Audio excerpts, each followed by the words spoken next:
Audio Jungle.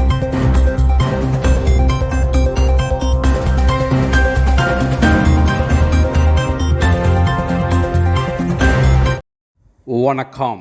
தமிழன் செய்தி களம்.